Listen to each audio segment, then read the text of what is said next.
Imaginez, vous êtes à 6000 km de chez vous. Il est 3 heures du matin. Et sur votre téléphone, vous regardez, en direct, un inconnu entrer dans votre maison, là où dort votre femme. C'est exactement ce qu'a vécu Mark Vanderberg. Mais dans cette affaire, l'horreur ne vient pas du crime. Elle vient des vidéos de surveillance elles-mêmes. Parce que si on regarde ces images très attentivement, on y découvre une vérité bien plus terrifiante.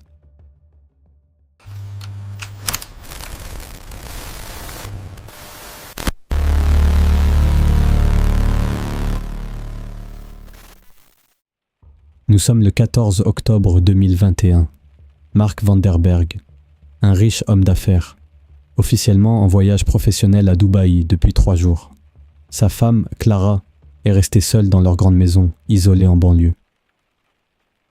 Il est 3 heures du matin. En France, le système de sécurité de la maison envoie une alerte sur le téléphone de Mark, une détection de mouvement, dans le salon. Mark, depuis sa chambre d'hôtel, ouvre l'application de vidéosurveillance et il lance l'enregistrement de son écran. C'est cet enregistrement que la police a retrouvé des mois plus tard.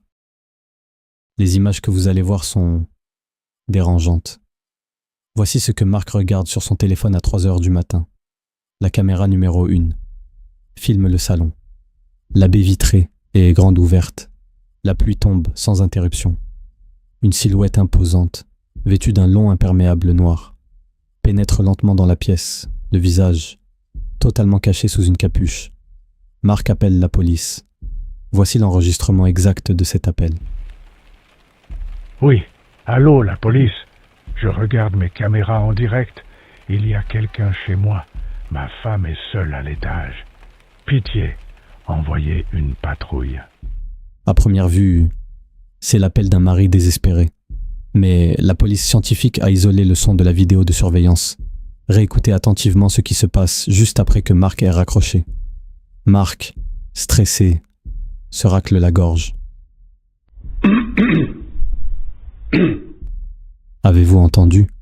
Exactement une demi-seconde après, le micro de la caméra de sécurité, en France, capte exactement le même bruit, un écho parfait, et l'intrus sur l'image penche légèrement la tête en avant. Il est 3h09. L'intrus s'est déplacé.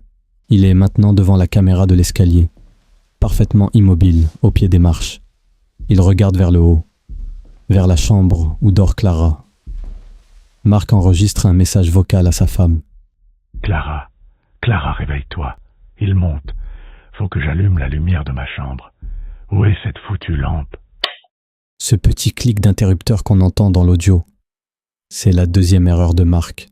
Car à la seconde exacte où Mark allume sa lampe de chevet à l'autre bout du monde, sur la vidéo de surveillance en France, une lumière s'allume au-dessus de l'escalier, éclairant l'intrus par le haut.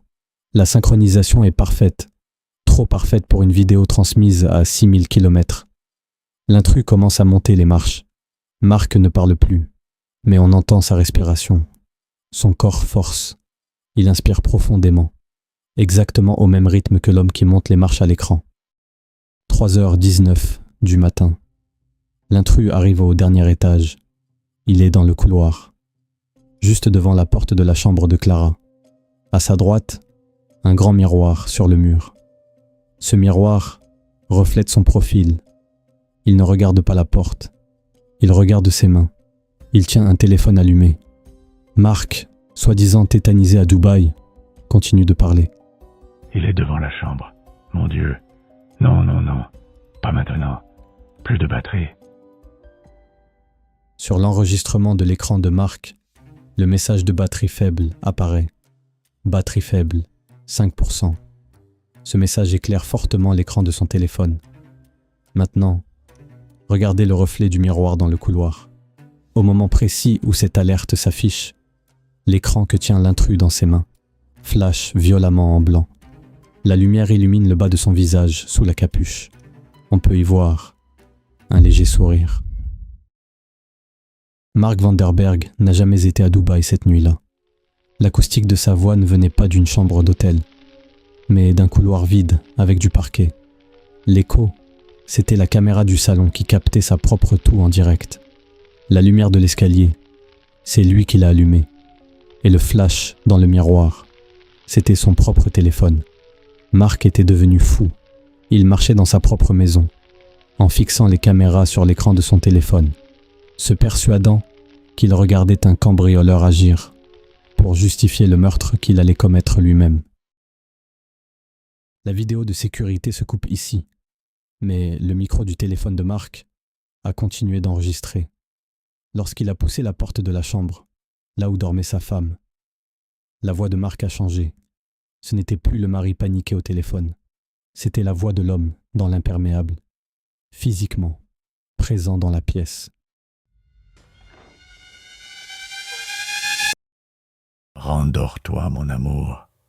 Je regarde juste les caméras de sécurité. Il y a quelqu'un dans la maison.